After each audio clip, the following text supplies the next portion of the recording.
Nós temos meditado no Salmo 22, agora o verso 2 diz: Deus meu, clamo de dia e não me respondes, também de noite, porém não tenho sossego. O clamor de Davi era constante dia e noite. Ele perdia o sono por causa da sua angústia e o céu parecia de chumbo.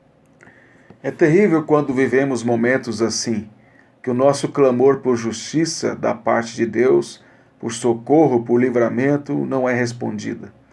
Quando vivemos uma situação de injustiça por sermos fiéis ao Evangelho, em que o transgressor é exaltado e nós desprezados, parece que Deus não está se importando conosco, não é verdade? O cenário que nós temos aqui, meus irmãos, de sofrimento de Davi, apontava para outros dois cenários. Apontava para Cristo e para a igreja. O que Davi estava vivendo, na verdade, era uma maneira de Deus usar isso para apontar para aquilo que Cristo haveria de sofrer. Quando Davi diz: meu Deus, por que me abandonaste? Meu gemido está distante da minha salvação. Diz lá também em Mateus 27:46 que o Senhor Jesus, próximo da sua morte, disse: cerca de hora nona, bradou Jesus em alta voz, dizendo: Eli, Eli, lama sabachthani, isto é, Deus meu, por que me desamparaste? Ele cita o Salmo 22, e mostrando que aquilo que Davi clamou ali, do sentimento de abandono, é o que ele estava vivendo naquele momento. Davi apenas teve um sentimento de abandono e não foi abandonado por Deus.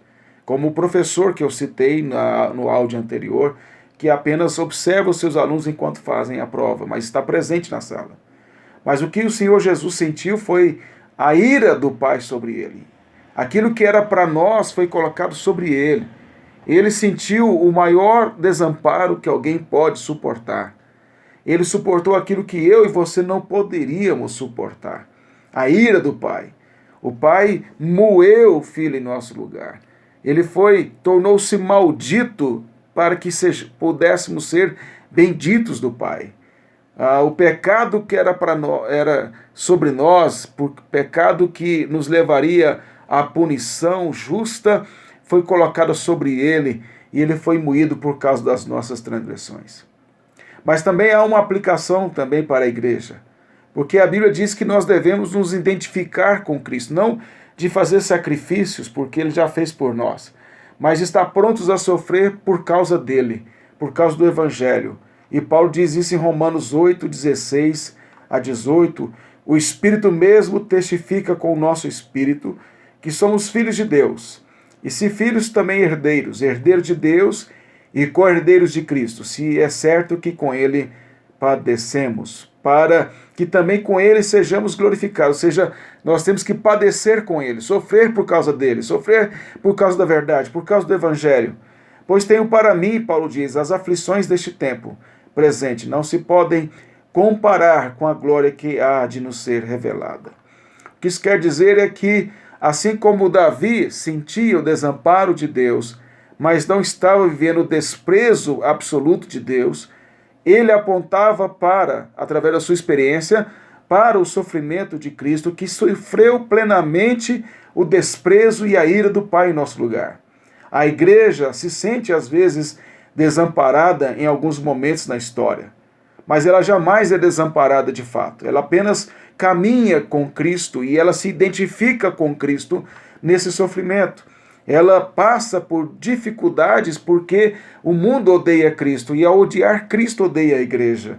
E é nesse sentido que eu quero mostrar para você que assim como Cristo foi humilhado e desprezado, a igreja por vezes é humilhada e desprezada por causa do Evangelho. Assim como Cristo foi exaltado pelo Pai por causa da sua desobediência, a igreja também será exaltada por causa da sua identificação com Cristo. Então, meus queridos irmãos, devemos pensar sobre isso. Devemos analisar isso cada vez mais. E eu vou deixar por enquanto aqui essa meditação, para que pensemos nesse amor tão grande de Cristo por nós, que se fez maldito em nosso lugar, que fez-se maldito para que fôssemos abençoados, que sofreu o que era para nós sofrermos, que sofreu o desprezo do Pai, a ira do Pai, que era para nós, para que pudéssemos ter reconciliação, para que pudéssemos ter paz com o Senhor. Louvado seja o Cordeiro de Deus, que foi morto, mas que vive e ressuscitou e está à destra do Pai. Amém.